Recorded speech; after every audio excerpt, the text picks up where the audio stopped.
Have you fallen into an open manhole recently? Do you find yourself in the company of strangers? Well, then you might very well be in the feature Underground.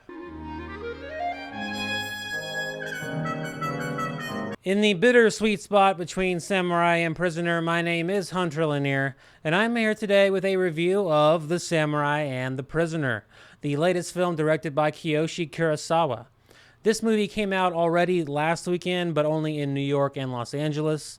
In the following 2 weekends, it will expand to more theaters and cities, so I suggest keeping an eye out for it. Set in feudal Japan, the film follows the lord of his castle, Murashige, as he is presented with a series of mysteries that fall on him to solve.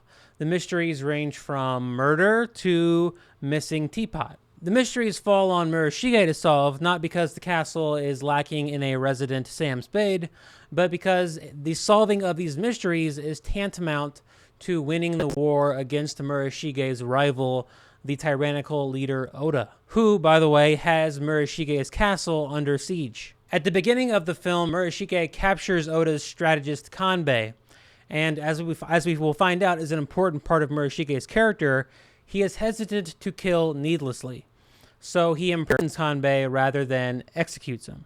And from there, Kanbei becomes sort of like Murashige's Hannibal Lecter, a brilliant and dangerous mind that acts as a double-edged doorway into the enemy's way of thinking, but is also, a dark abyss that confuses as much as it clarifies.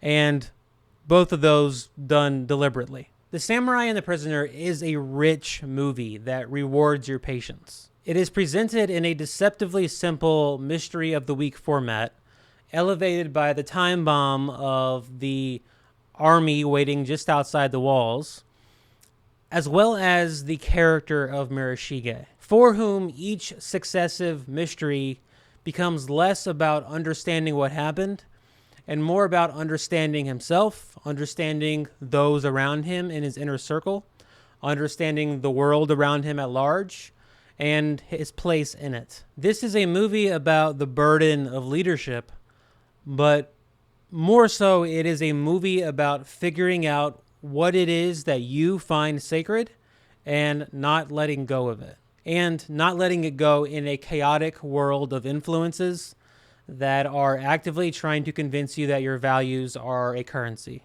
that can be bargained with. I found Murashige's journey in this movie to be really moving, and much of that is because it is unrushed and considerate.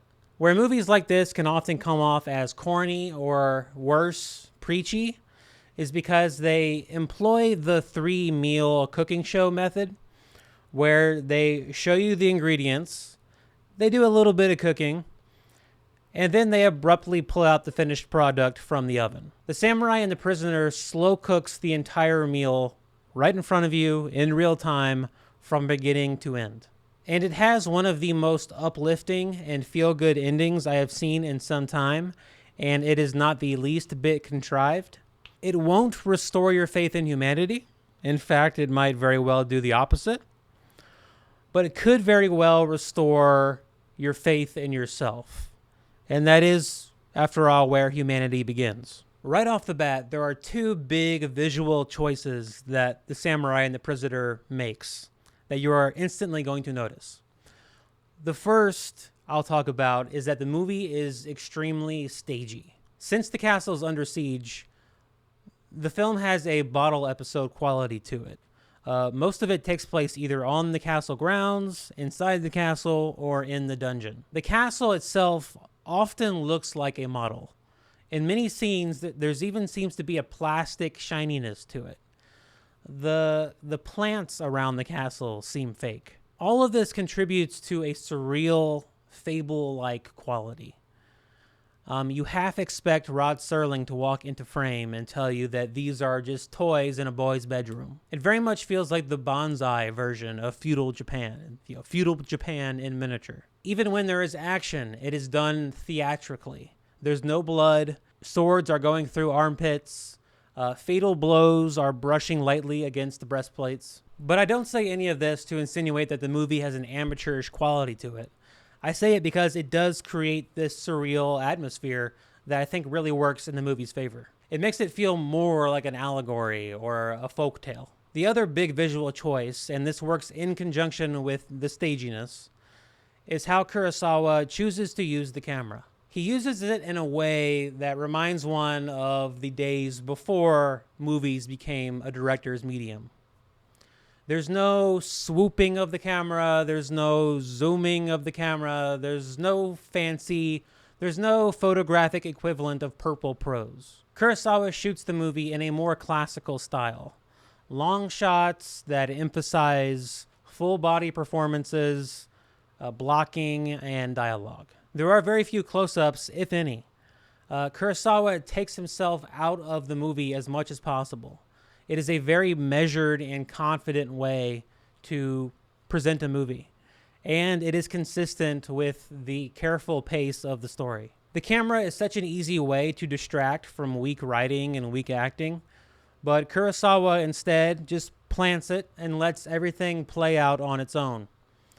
No training wheels, no daddy director coming to the rescue. Again, this contributes to the film's staginess because, the camera isn't in the room with the actors most of the time. It's not behind someone's shoulder. It's not underneath their legs looking at the gunslinger on the other side of the train station. The camera is mostly on the outside looking in. That's where we are as the audience, and it makes you feel like you're in the audience of a playhouse. These visual choices are going to be jarring to the majority of the audience who have become conditioned to a modern cinematic language, but I think they go a long way in giving the movie a distinctive visual style and setting it apart from its peers. Lastly, this movie has a beautiful score that, like the other stylistic elements, is used sparingly. But when it's used, it is incredibly affecting. There are scenes between Murashige and his wife that act as these sort of act breaks, in which Murashige is able to have a rare moment of quiet, a rare moment when he can let his guard down and meditate on his choices with someone he trusts. It is here that the score starts to come in and swell, and to great effect. I found those scenes, as with much of the movie, surprisingly emotional. Well, those are all my thoughts on The Samurai and the Prisoner. Now's the time for you to let me know your thoughts on my thoughts. This is handedly one of the best movies I've seen all year.